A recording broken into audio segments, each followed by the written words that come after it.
Take a look behind the curtain with a real whistleblower and American patriot. Prepare to embrace the uncomfortable truth because this program has no time for comforting lies. Here is civil liberties enthusiast, Second Amendment defender, and recovering FBI agent Kyle Seraphin. Hello, my friends, and welcome to the Kyle Seraphin Show. Today is Friday. It's August the 4th, and we've got Steve Friend with us to join us for our regular session of Friendly Fridays. He actually told me he got some new lighting, so there he is right there. He looks a little bit cold. We're going to warm some lights up in the future. Steve, welcome to the program for this Friday morning. Oh, I'm ready to go, man. I'm fired up enough that I don't need to be worried about the cold temperature. He told me he was going to come in like a belt-fed machine gun, so there we're going to do that. It looks like that just warmed you up a little bit too.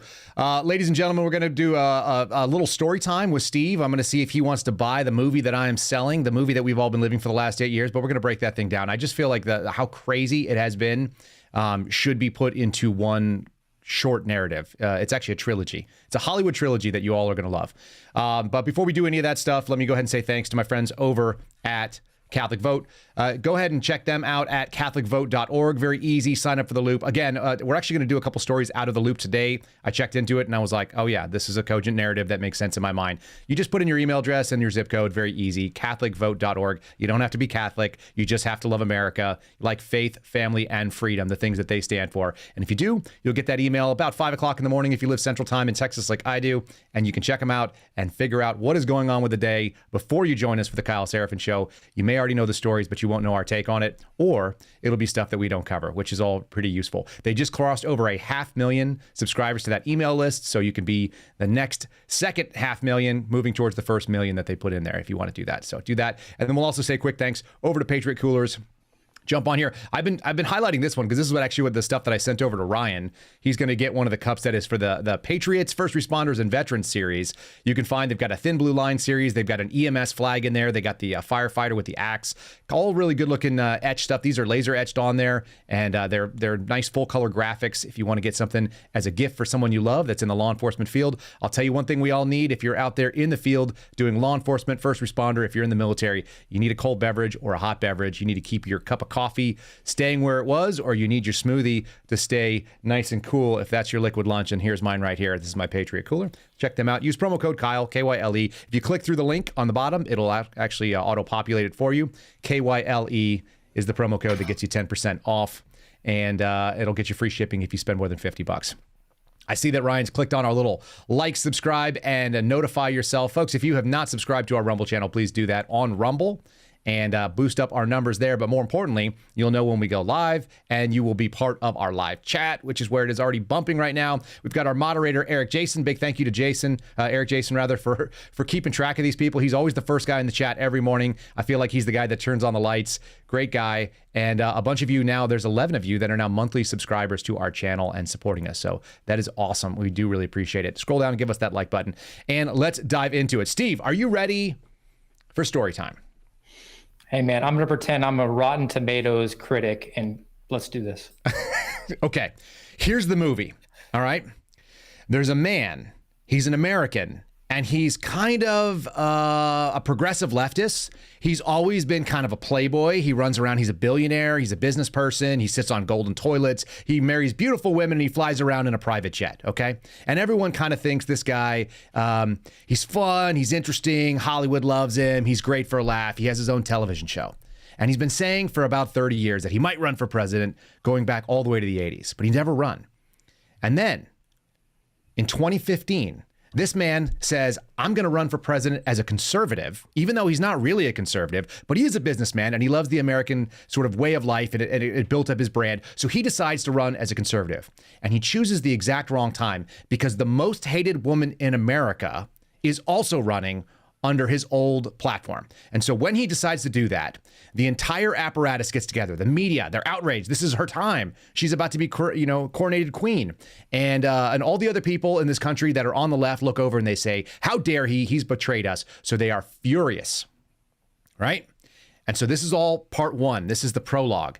He runs in this election, and against all odds and all understanding, the man wins the office of presidency. And that can't stand. And that's where the intrigue happens. Twist number one, the FBI actually starts investigating him, even though in theory, he's in charge of the FBI. They start spying on his campaign, and they start spying on him personally. And as his presidency goes on, first 2 years, does a great job, has a lot of financial accomplishments. People's 401ks are going through the roof. The stock market is booming. Everyone's feeling really good. And life is feeling pretty awesome as an American. Some foreign wars start ending. Countries that didn't respect us shut their mouths. People are scared of putting troops where they don't need to be. And we're looking pretty good as a country. And everyone's thinking this is pretty good. Twist number two. He is impeached by Congress in a historic move not seen since Bill Clinton, who was lying and getting BJs in the White House. And he's impeached over a phone call, of all things. But that's not enough.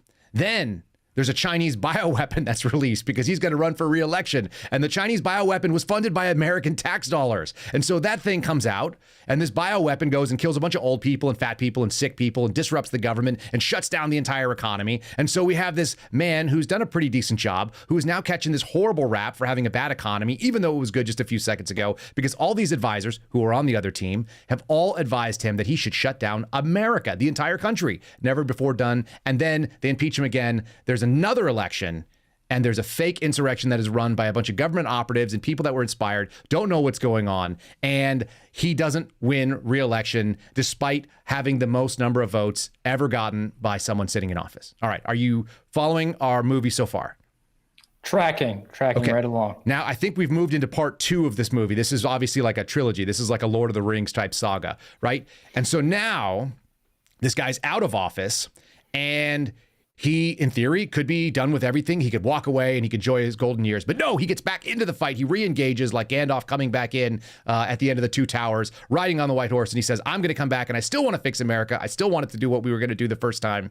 And when he does this, they set a search warrant of the FBI that he used to theoretically run that was spying on him. And the same people that were spying on him and running those FISA warrants and everything else come in and they raid his house, which he is living in this palace down in Florida. And then they send some guys from New York and they indict him for some things that have already passed the statute of limitation in a local charge. And then they indict him in Florida under federal charges. And then they decide that's not enough. We're going to do it again. And they indict him in DC for the fake thing that was staged and he had nothing to do with in DC. And now, yesterday, day before, this week, for the second time in 2 months, our former president has been indicted by our country. But in this hypothetical movie, are you buying the script? Is the movie going to keep the audience? Do they believe what they're watching, or is this going to be a science fiction? Well, I mean, judging by the success of the MCU series, I think you probably get people glued to their seats. What is MCU?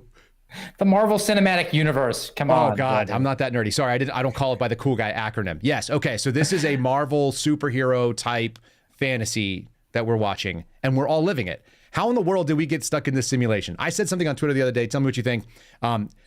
Apparently, the vaccines were going to stop everything, but then they didn't stop anything. We're all going to die from the next waves of COVID, but we didn't. I tweeted out, I said, if you can read this tweet, then we're already dead. This is actually the Sixth Sense, and we're all just living in the post-COVID simulation. Is that possible? No, it's not possible, because you were several years too late. We all died after the tax cuts in 2017. We died after the 2017 tax cuts when there was no more money to fund the government, even though I actually paid less taxes as a middle-class guy. Yes. But you're an accountant. Is that possible? How could the tax cuts that were only meant for the rich have also helped me, even though I think my income was showing like in the $60,000 range when that happened? We printed a whole bunch more money. Luckily. It's fantastic. Okay, you came in belt fed ready. What are you stewing about right now? You're obviously not buying my movie. You're not going to live in that movie.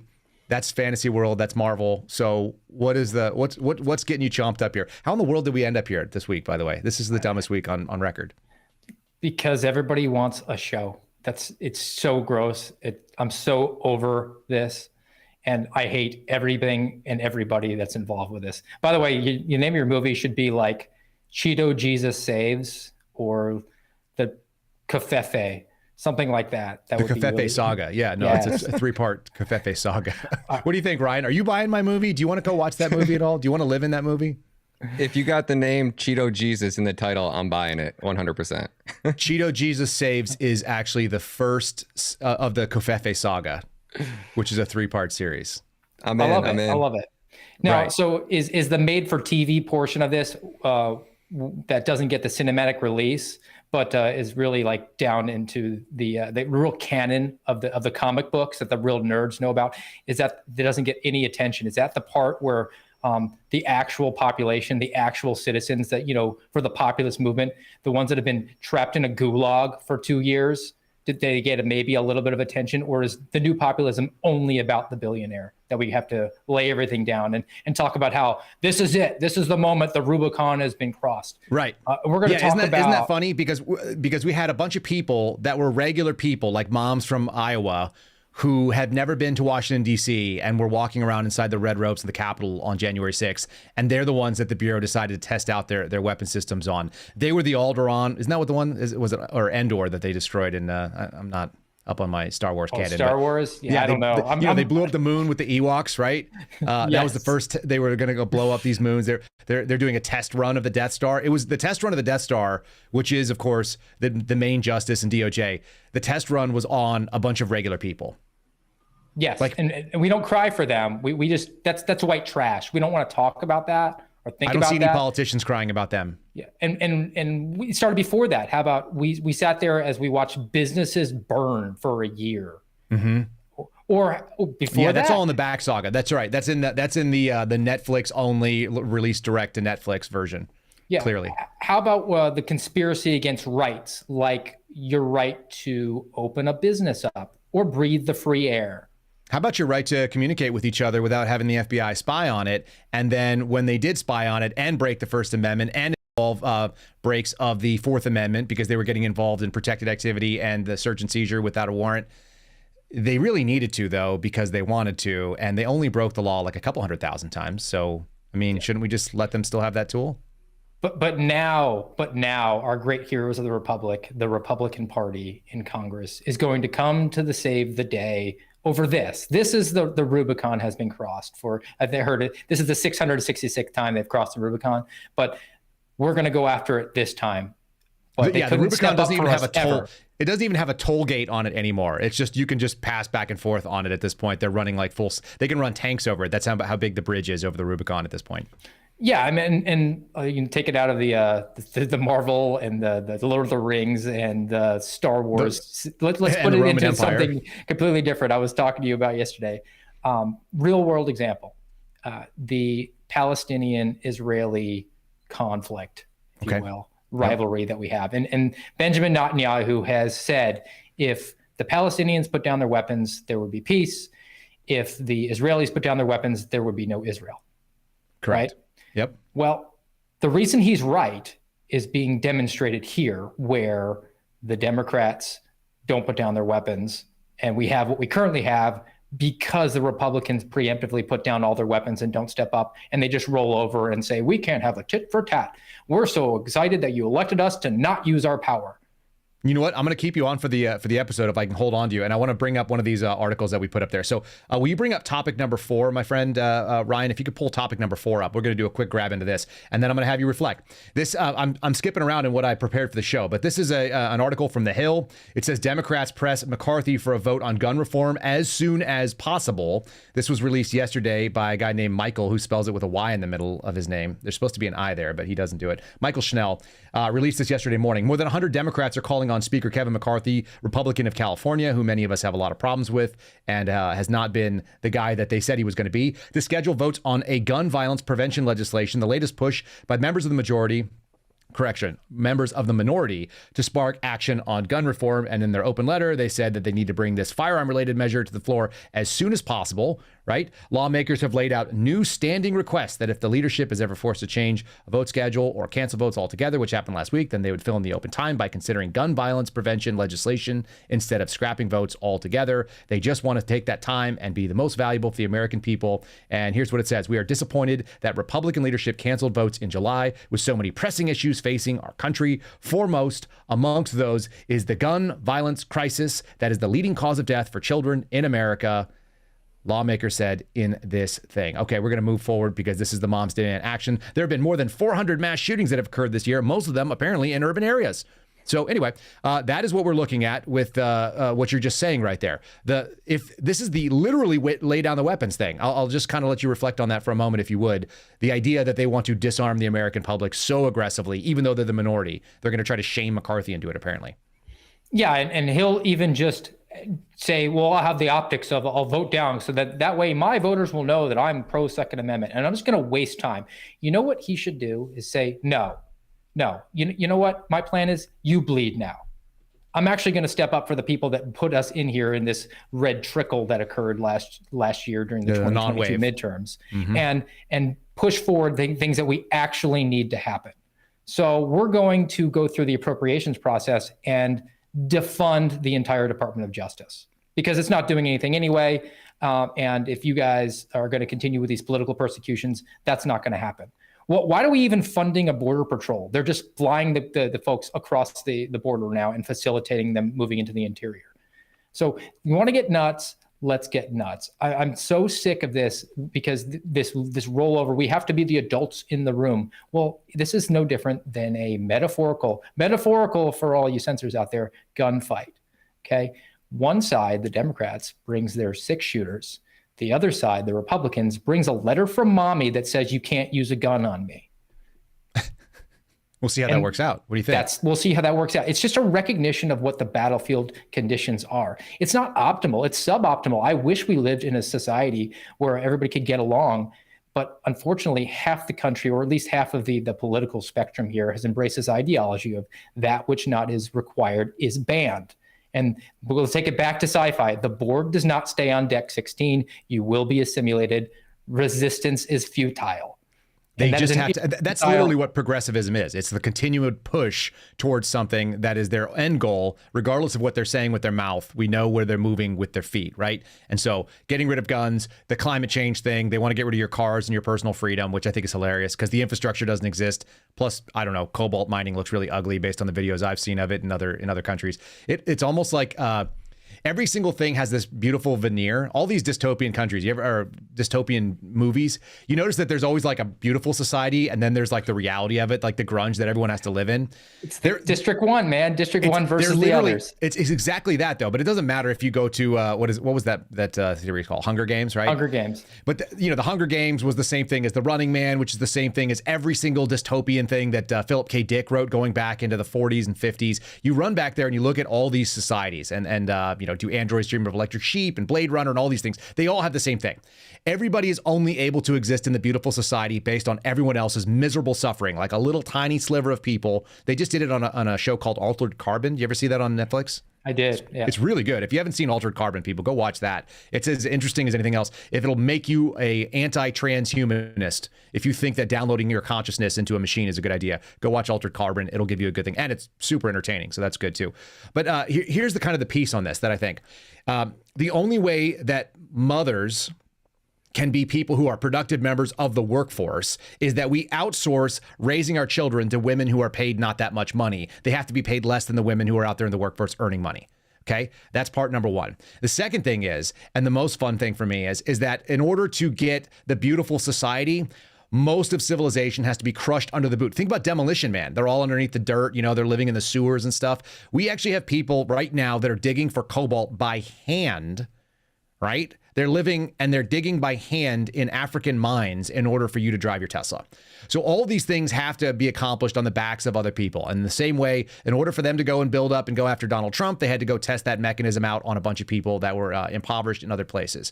Ryan's throwing this on the screen, so we want to say thank you to Pazzo723. By the way, if we don't call you out as a monthly supporter because we didn't see it, it literally is not shown on Rumble yet. I'm actually going to hit up our friends at Rumble and ask them if they can at least list our monthly supporters. We really do appreciate you jumping in and supporting the channel. It's awesome.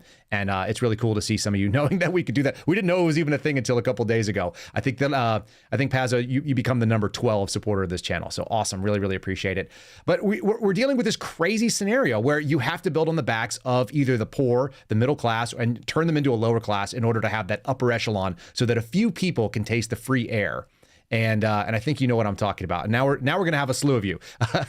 Jack BK36, also a monthly supporter. So thanks for jumping in on the live stream here and being part of the game. We do appreciate all of you guys coming in. And I saw a couple of new faces in the chat. So thanks for joining us this morning and being in the live chat. I actually kind of dart my eyes over there on occasion. So let's just do this thing here. Let's talk about the Trump initial appearance, right? It's been going on. It's out there. Ryan, let's just pull it up. Topic number 2. We'll get Steve's take on it too. But let me punch over here. Topic number 2 is this initial appearance. This is CBS. So I love to go to the non right-wing sources and see what they're saying. It says Trump pleads guilty. Trump pleads non-guilty to an arraignment in federal charges, 2020 election probe. First of all, we know this had nothing to do with the 2020 election results. That's not what he was saying. They were claiming that he was trying to subvert the changing of power, which was not specifically talking about whether or not the results. He wasn't out there trying to do something specific. But long and short, grand jury evidence. Here's the Smith investigation approved a quote-unquote historic indictment on Tuesday, charging Trump with 4 felony counts, the conspiracy to defraud the United States, which is crazy because he was the chief executive at that time. Can you even be involved in a conspiracy to defraud something that you were in charge of?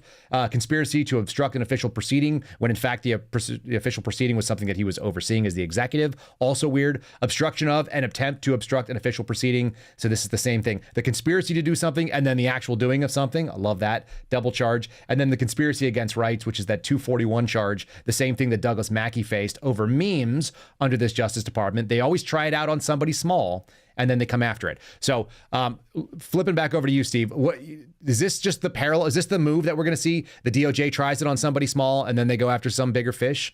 Is that the playbook that's been laid out now? This is show me the man and I'll find you the crime. Look, the conspiracy against rights, it's all laughable. Look, that entire slog, and they're going to do a superseding indictment where they'll charge him with insurrection or something, where they're going to try to, in fact, hold him and prevent him from actually being mobile and being able to campaign. But right. Conspiracy against rights, I believe that's a KKK law. You have the impeding official proceeding, which is Sarbanes-Oxley Enron law. Mm-hmm. And then you have the catch-all conspiracy to defraud the government, which I guess apparently suggesting that we're going to pack the courts or or overthrow the electoral college system, which the Democrats do on a pretty regular basis following an election that doesn't go their way. That's only applicable to the person that we want it to. So they're going to throw it at Donald Trump. But again, I'm an equal opportunity basher here. Yep. I want a plan from Donald Trump. And it can't just be, I'm going to truth harder and look at the polls, because he's in trouble. Okay. And that's just, again, recognize the battlefield conditions. I know it's not fair. I know it stinks if you like Donald Trump. Yep. But he's in trouble and he can't just truth his way out of it. There's a legitimate chance that you're not going to be able to vote for him because the Secretary of State in Arizona and Michigan and Wisconsin is a radical left-winger who doesn't allow his name on the ballot, and he can't win the presidency if he's not on the ballot. So we have to have an actual recognition of the reality on the ground. And then again, equal opportunity basher. Obviously, Kevin McCarthy stinks, and he needs to be held accountable for his failure to act or doing whatever he's not doing. But we need more energetic Republicans around the country to say, all right, we're going to respond in kind. We're going to follow the Israeli lead here. The Israelis never do the first strike, but they respond aggressively. And then look, this was in Bibi's biography. So I don't think it's his original, but he lays it out really well as a joke. He says, look, there's an American, a Brit, and an Israeli who are taken captive by a cannibal. The cannibal says, what's your last wish? The American says, I want a steak. The Brit says, I want a bourbon or a stiff drink, and the Israeli says, I want a kick in the butt. And the American gets a steak, the Brit gets his drink, and then the cannibal just kicks the Israeli right in the butt. And the Israeli whips out his gun and shoots the cannibal. And the American and Brit say, why didn't you do that to start with? Because I didn't want to be accused of a first strike by the United Nations. I've never heard that. That's really good. That's so good. It's a great one. It's true. It's true. And they respond, and they do it the right way. They do the knock bombs. They say, look, we're going to hit this target, get everybody out. And they give you an advance warning. It's coming in 45 minutes. Yep. But they do it. They follow through. So I need to see some state's attorney general charging John Kerry with a crime. I don't care what it is. We need to see them charging Janet Yellen with a crime. Right. All of them. And the only way it stops is when you stop. You're in complete control of this, Democrats. You want to stop, it stops. But we're going to retaliate. Yeah, no, you're right. And so here's what we're going to do. We're going to play a couple of videos because I want you to be able to see how the left covered this as well, including my favorite. Some people call her Peppermint Patty. I like to call her Ginger Goebbels. Jen Psaki had a really hot take on this, on who the real victim is in this indictment. Before I do that, I actually want to say a big thank you to our friend Eric Jason, who has been moderating our chat since the beginning. I think he's the first guy in the door, like I said. Eric, if you're not following him on True Social, you can. It's just at Eric Jason. Great dude. And I'm flirting with the idea. I think we should almost do a profile on Eric, and I think we should talk about what he's about, because he's such an interesting dude. The fact that he's here all the time and he's got a story. He served this country and he's disabled because of it. He's literally the people that we try to support with things like Patriot Cooler. So put it in the chat, or put it, actually better yet, put it in the comments below if you want to hear a profile of Eric Jason's story, because I think it's worth probably putting in there. And then we got another Rumble round here from LKW Cross, who I know is a monthly supporter as well, throwing in there a shout out, loving the show. We do appreciate all you guys coming in here and do that, and we'll try to call these things out as they come in, you all. Okay, I want to do this video. This is video number 1. Steve, stand by for reaction, stand by for nausea, so you may want to grab like a bucket if needed. If you'll queue up video number 1, Ryan, and we will play that whenever you are ready. You can roll it. When we talk about the efforts to overturn the 2020 election, we understandably focus on the perpetrators, the people responsible. Donald Trump and a web of his underlings who tried to subvert the will of the voters, the will of the American public. And that's especially true right now as we await an indictment in that case and comb through all the details. But as we follow the many threads of this enormous investigation, what often falls through the cracks are the victims that Trump left in his wake as he attempted to cling to power. And there are many. For starters, those victims include the American people. Trump attempted to disenfranchise more than 13 million voters who cast their ballots for Joe Biden in the 7 states that he and his allies tried to overturn.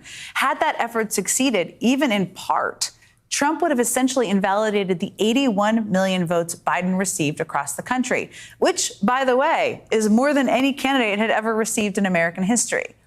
Then there's President Joe Biden himself, who, despite the facts, may always be viewed by Trump's followers as illegitimate.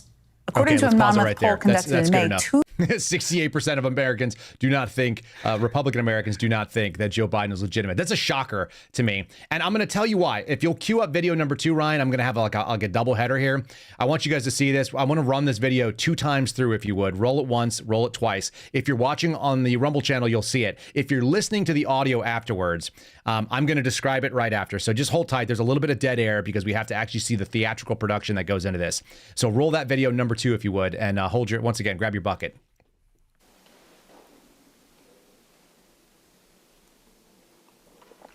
I like my coffee dark.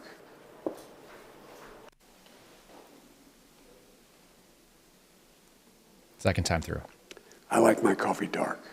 Okay, that's all we can handle with that. Okay, if you're not seeing the video, what we just saw was Joe Biden standing with a jacket and a tie and a white shirt and probably no pants on underneath there. I assume they have him standing at a countertop so that he looks like he's straight up and down and not falling apart.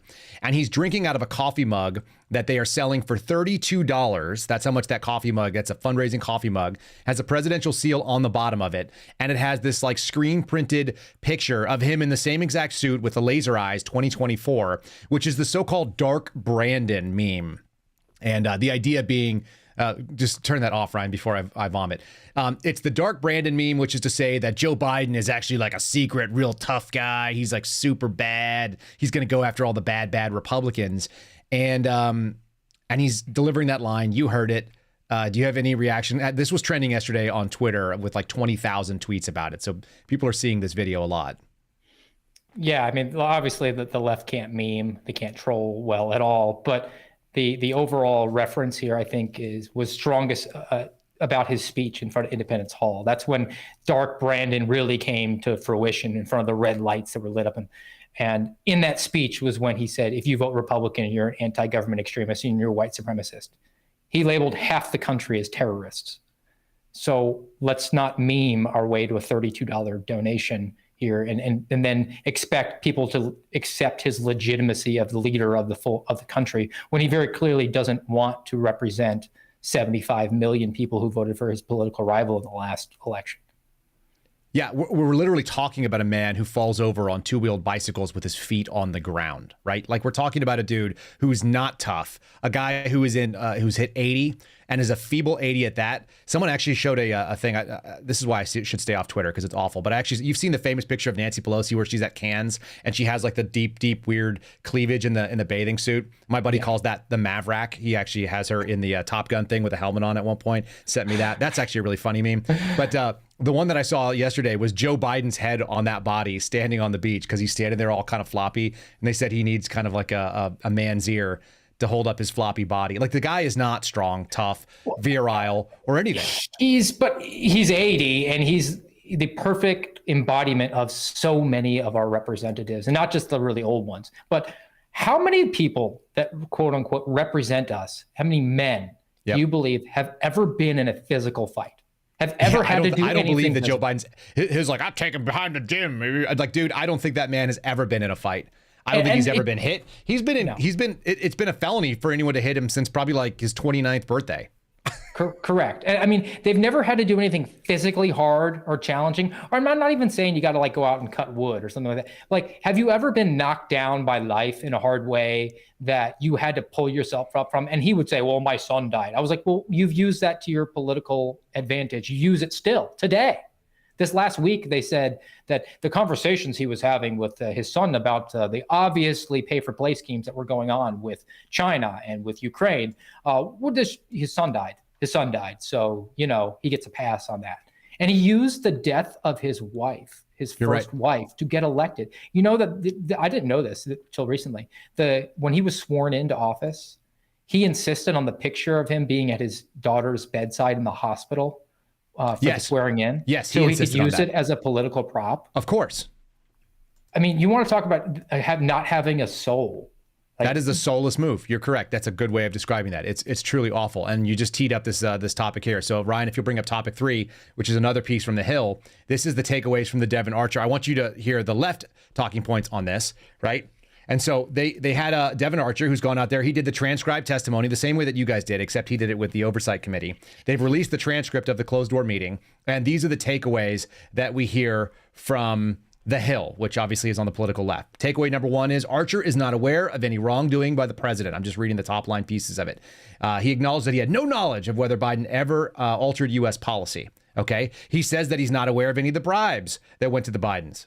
And he couldn't corroborate any of the two $5 million payments that are alleged in the 1023 that we saw come out in public. He says that he described frequent phone calls between the Bidens.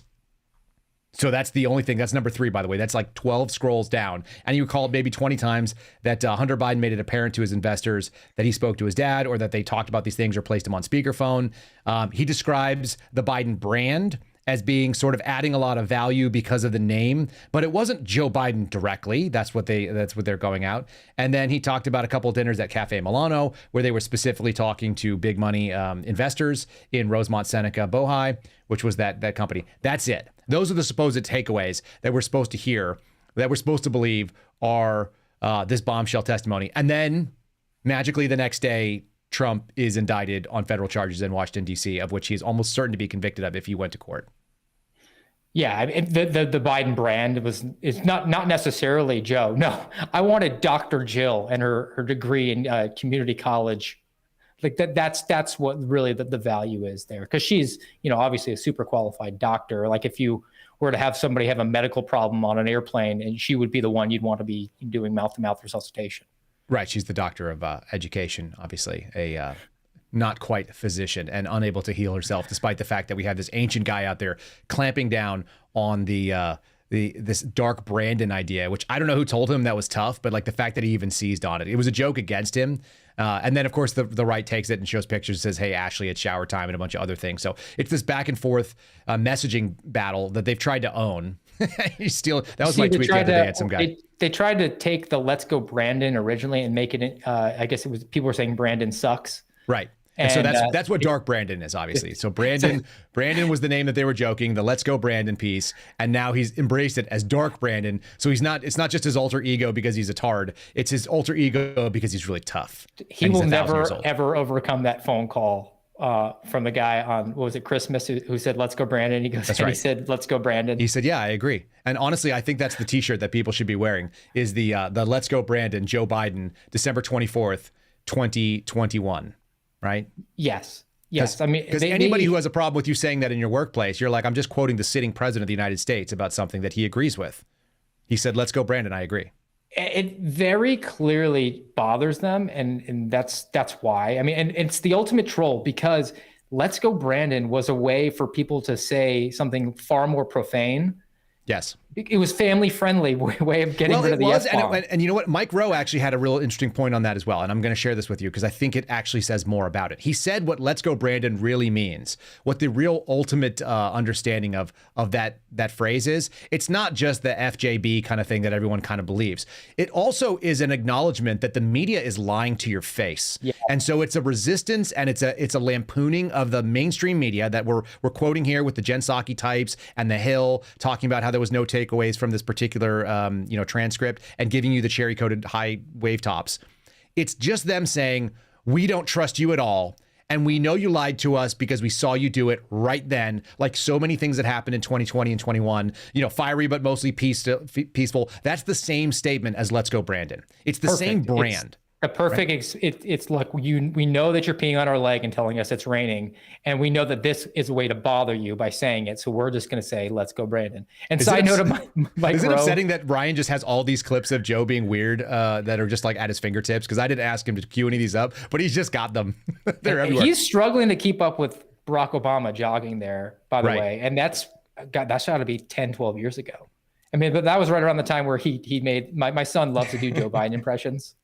And he made the comment about, he said, Barack always talks about, it's 3 letters, JOBS, jobs. This is your 8-year-old?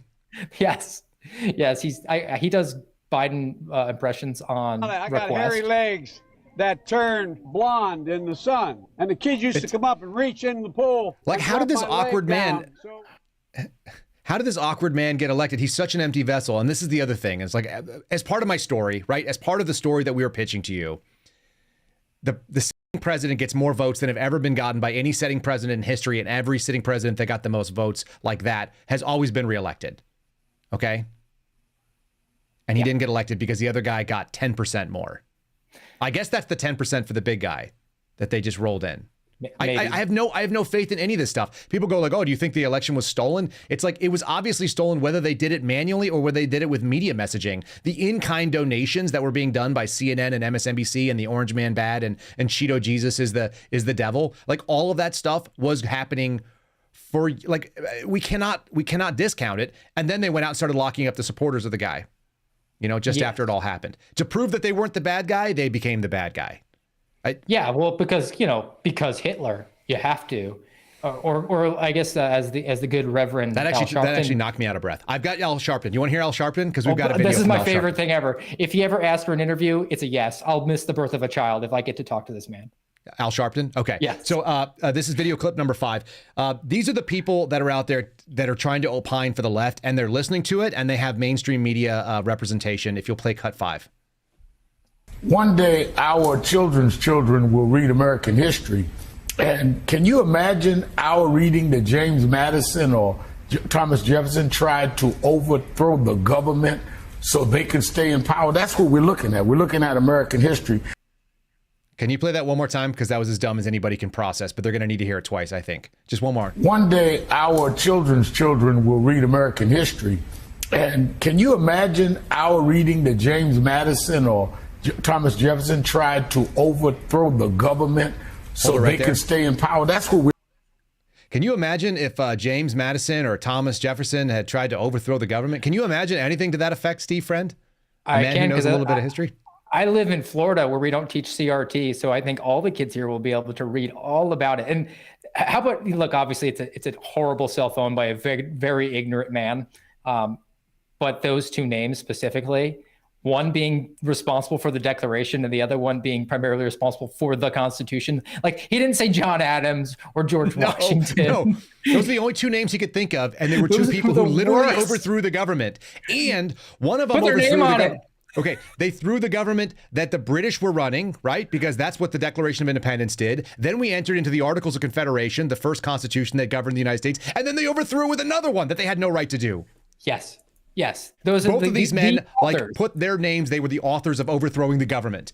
And this guy just said it. And that cartoon world that we're living in, where that guy is out there and has a platform and sitting in a suit in front of a bunch of people that are looking at him and nodding real seriously, and you and I are sitting here talking on our podcast, like, that's how silly this movie is. That's why nobody wants to buy it. That's why everybody is looking at, and I'll give you, I got another clip. We're a little movie heavy today, but I think it's relevant. The other thing, I went and looked at what was trending last night. 181,000 tweets on True Social, on Twitter, were Donald Trump is not. Trump is not was trending. And they were like, is not guilty, is not the bad guy, is not whatever else, okay? And then another one that was equally trending with the dark brand and was Blacks for Trump. And so we're going to play that video real quick here. It's video clip number 3. If you'll play 3, I think it's kind of like there's some production to this as well, but I don't remember seeing any exposure to this in 2015, at least not in the same way. So I think people are pissed off and they're looking through it and they're going, I don't like District 1. Whatever District 1 wants, I'm against it, as you mentioned earlier with the Hunger Games piece. All right, go ahead and play number 3 for me.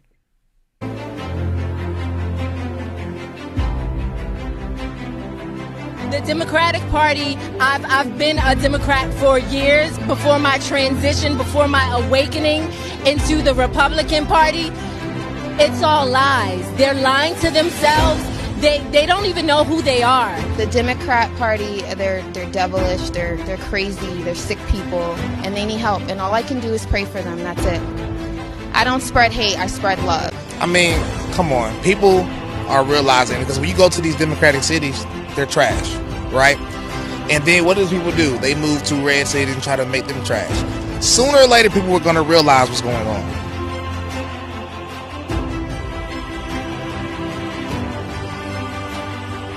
He reached out to my community so much, and because of fake media, they try to alienate him like he's this racist, he's this, he's this, that, when that city is dominated by blacks, the legislation and everything. So now it's just like, how you gonna blame my president? He's the president of the United States, and that man reached out more than any other. He damn sure outshined Barack. Barack ain't give a damn about my community. Just feel like the media is out to get this guy, and so he's told us the truth. We've seen what his plans are for the future, and so I'm 100% behind Donald Trump. I would tell the Democratic Party, start with God. All right, start with God first. Get into your word, find yourself, love yourself, and then you'll be able to reach out to all of humanity. Because at this point, you're nothing except being divisive, being negative, and you're literally doing nothing but bringing more harm to our country. President Donald Trump made promises, and he kept those promises. So there you go. Those are, if you're not watching on the Rumble channel, you're missing, but those are all Black Americans that are speaking. They're wearing Donald Trump hats. Some of them are, some of them aren't. They're clearly marching around and they're upset about this. There was a couple of other videos of people. In fact, there were a couple of guys and they seemed pretty hilarious. They look like they were Al Sharpton's buddies, like growing up, but then they just took a parting of ways, and Al Sharpton put on a suit and they kept wearing t-shirts. And they were calling Jack Smith a punk, and they said they were there to humiliate him by being such a fraud, such an open fraud for what he was doing. And look, anybody who watches this channel knows I'm not a rah-rah Donald Trump guy. I think he did a good job. I think he did some bad jobs. There were some things that he obviously failed on, as you mentioned. I'd love to see concrete plan to defang the deep state that is out there, the administrative state that has been chomping away and took our jobs and did a lot of evil to a lot of Americans who suffered far worse than we did. And yet, when Americans see somebody being treated this poorly, and it is so blatant and it's so obvious, you know, we like the underdog. We like the Rocky character that doesn't look like he should win, that's got everything against him, that's going up against the guy who has the title, and the title looks like, you know, didn't work nearly as hard. It's really gross. I don't like seeing all the Trump in Speedo pictures or him as a boxer with like the shredded abs, because we know Trump doesn't have that body. His body probably looks closer to Joe Biden. But I guarantee you in a fist fight, the two of them, it wouldn't be very fun to watch. I mean, it would be like elder abuse, even though they're roughly the same age. So there is that. And because of all this stuff, let's bring up topic number 5, if you would, Ryan, because I think this is where it actually starts showing through. Topic 5 is going to kind of bring this out there. So I'm going to pull this up, folks. Let me do a quick read of this. This came from Catholic Vote. This is out of today's news story. It says the military parents are being excluded from children's medical decisions. So I think these all actually show that they are pushing an advantage that they don't really have. It says medical practitioners on a military base denied mother access to her child's medical records on the Department of Health policies. This woman, Amy Haywood, she's a military mother. She's an author of this primary educator newsletter. She shared her story, how the government's overstepping her bounds, obstructing her rights in the healthcare system, basically not telling them that they were doing gender affirming care due to adolescent confidentiality of issues. And they always keep things like substance abuse, mental health issues, sexual identity, sexual health, et cetera, and pregnancy away from the parents. And that is a major usurpation. If you'll move to topic number 6, I think it tells us exactly what the result of that particular thing is. This is also from Catholic Vote this morning. It's a Gallup poll saying that confidence in the military has plummeted. One of the most favored parts of our national infrastructure, the thing that people always can get behind, we can always get behind veterans and military members. It's not there anymore. And it says that a recent Gallup poll found Americans' confidence in the military under the Biden administration has plummeted. The news comes under a series of these controversial LGBTQ plus abortion-related decisions affecting the armed forces, which is not what it's all about. It's not why I signed up. It's not why I put my hand up. I actually remember getting tears in my eyes when I enlisted, both times that I swore in, or maybe 3 times. I can't remember how many times you swear in, but I know in the DEP program and when I was actually at basic training. I mean, it's an emotional moment when you swear your life to this country.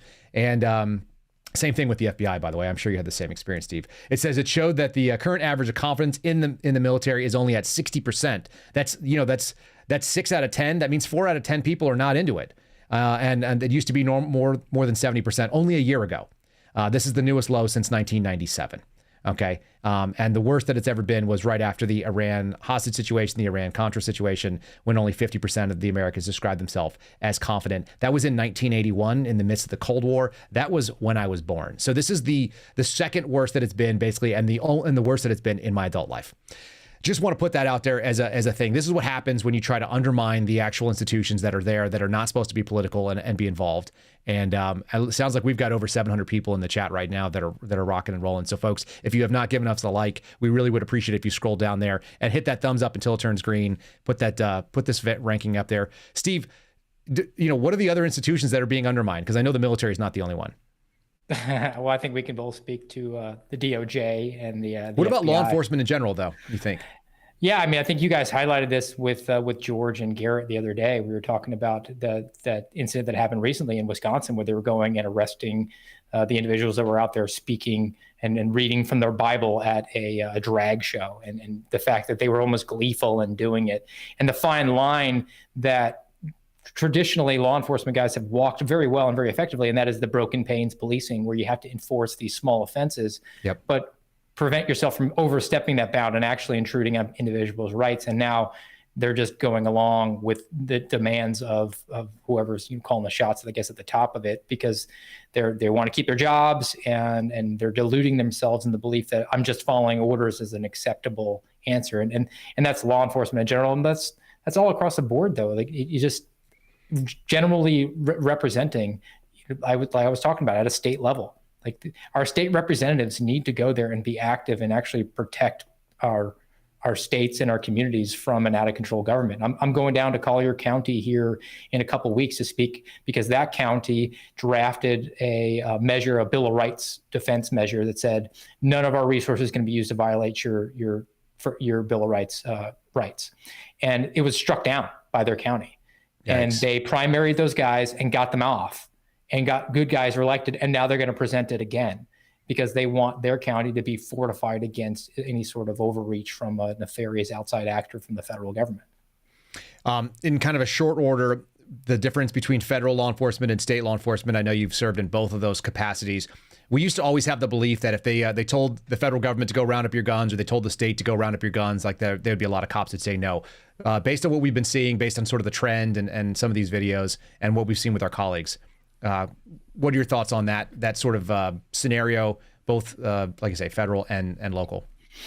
I'm not optimistic, but it kind of goes back to what you're talking about with the military. I'm sort of torn on that one. Like, do I approve of the performance of the military at this point? No, but it's probably a good thing, because I'm sort of scared that they're going to turn against the people, and they're going to be the ones that are knocking on the doors to round up the guns. And if they're not competent at that, at least we stand a chance.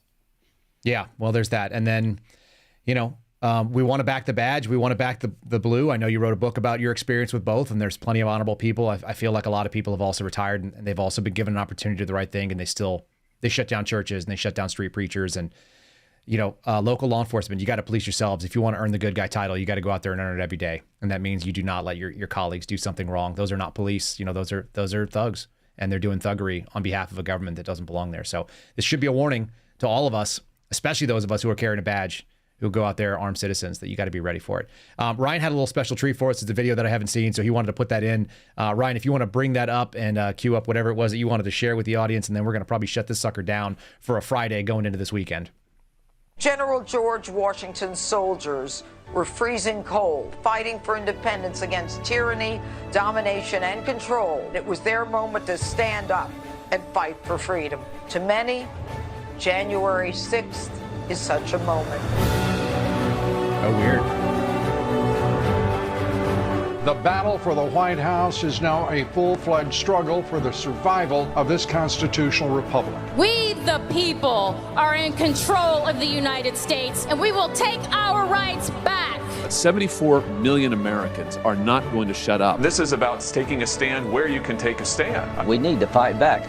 We win because of our ideas. We lose elections because they cheat us. We're going to keep fighting until every illegal vote is thrown out. They rigged the election in front of all of us, and nobody did anything about it. Call your congressman and feel free. You can lightly threaten them. If you don't start supporting election integrity, I'm coming after you. Madison Cawthorn's coming after you. Everybody's coming after you. We're not timid folk. We're people who understand when there's a challenge in front of us, we rise to the challenge. We fight, finish, keep. It is time to stand and fight. The swamp isn't truly drained until we've nailed the hides of the alligators to the wall. We need to fight back. We need to strike at the heart of their power. We need to show that the next revolution is just getting started. So there you go. So we're talking about a lot of people using that language of fight, and then of course people did show up, and most of them used their voice peacefully, and a small number of people went in and did something violent. And we can all agree, I think you and I have that nuanced perspective on it, which is that if you engage in violence and you were throwing blows with cops, you should be treated commensurately with what would happen for any other assault on a federal officer charge, which oftentimes is nothing, by the way. And I think you and I have seen those cases dropped, as sad as that is. I've seen it dropped against Border Patrol when we had illegals, strike them in the face, hit them with a vehicle, and they didn't even charge them. They basically went out there and pursued, or they got a warning letter and they were released into the United States, even though they were violent illegals. So it'd be nice to see someone doing things on an even footing, instead of this sort of, like you said, abuse of the small before they go after the big fish. Yeah, I agree with you on that. And there was just too many guys there with using the rhetoric of fighting who, as we said before, they've never had a fight. They've never had anything tough in their life to have to overcome. It's just theater to them. It's bread and circus, like you were talking about earlier this week. And the one thing I'll say about that is, I assume that you've read the Odyssey and Homer, and he talks about singing me muse being something that you would think about.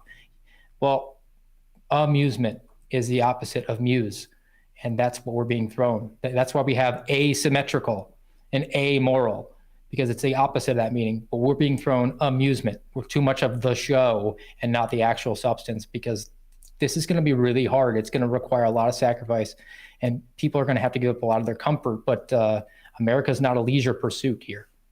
That's a great statement. And I think it goes with a couple things. Number one, we can't comply our way out of tyranny, which you and I continue to say to people and remind them. And the second thing is people better start getting comfortable with the idea of being uncomfortable, because it costs something. When we say freedom isn't free, it's not that some person like Eric Jason, who lost the use of his legs, goes over and fights for it. It's that every single person should embrace the idea that there may be a significant discomfort that they shoulder. We all do the idea. Suffering is guaranteed, meaning is not. You want to ascribe some meaning to it. We got to do that thing if we want to see our kids have the same sort of life that you and I grew up with, which I thought was pretty good. And our parents had a pretty good one as well. This is the hard times coming on there. If we can shoulder them before our young kids have to deal with it, that would be awfully nice. That would be the right thing for, I think, us to do. Those of us who have seen a little bit of hardship and we're ready to take on more of it. Steve, thanks for joining me today. I really am appreciative. How's your book selling right now, and where can people go get it? Let them know where they can follow you if you would.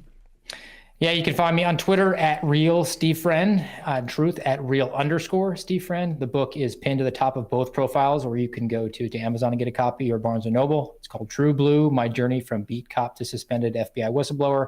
I've gotten some requests for some bulk orders from folks, so I think it's doing well. And hopefully, I'll get the final numbers here from the publisher coming up soon. Yeah, and then hopefully those people are sending pallets of them to Chris Ray so he can enjoy that. So he also can say that he is familiar with your name, but nothing further. I don't expect him to read the book, but thanks for joining us today. Ladies and gentlemen, you've been listening to The Kyle Seraphin Show. It's streamed live from Liberty Hill, Texas, every morning at 09:30 Eastern Time. That's 8:30 here in Texas, America. We do want to thank you for joining us. Thank you for listening. Thank you for all of our new monthly supporters. And we are really appreciative of all the 5-star reviews you guys are putting out there, as you can see on the screen. More than 625. We can keep boosting those things up. Remember, you can review any episode that you like, and we would appreciate it if you did. And if you have a good one, we'll read it on the show, just like this one here from Tony B out of Idaho. Tony is a trucker in Idaho, and he said it's an outstanding podcast, 5 stars. I love the podcast. Informative, funny, inspiring. I'm a truck driver that's always looking for a new podcast to listen to. What a gem. Great communication style. Thanks for the entertainment and the information. Sending my prayers and blessings to you and yours. Thanks again, Tony, trucking in Caldwell, Idaho. We really do appreciate people like you, Tony, listening to the show. And I'm glad that we have some truckers out there that are doing the hard work, things that many of our politicians have never done, earn a living by putting their blood, sweat, and tears into it, and really just going on the road to make America continue to work. So we also want to say thanks to the hard work and the skill of Ryan Matta. You've seen him in the back there. You can follow Ryan at Ryan Matta, M-A-T-T-A Media, Ryan Matta Media, and you can see him on LFA TV in the afternoons and also on his own show in the morning again. He's streaming with Anna Perez at 06:30 in Eastern Time. Is that right, Ryan? Yep. Nice and early. You got on mute. Yes, sir. Thank you. There it is. Yeah. Check that thing out if you guys want to get warmed up, Waking Up with America and Waking Up with Ryan Matas. Like this video, please scroll on down there. Make sure that thing is green before you leave. We do appreciate it. Share it on your social medias and we'll call out some of those. Please make sure you're subscribed to our Rumble channel and we will see you again after a lovely weekend. Folks, be safe. Have a good weekend. Don't get too hot and we'll see you on Monday. Thanks so much. Thanks for listening to The Kyle Seraphin Show, streamed live weekdays on rumble.com/Kyle Seraphin. Follow Kyle on Twitter, Truth Social, and Instagram at Kyle Seraphin.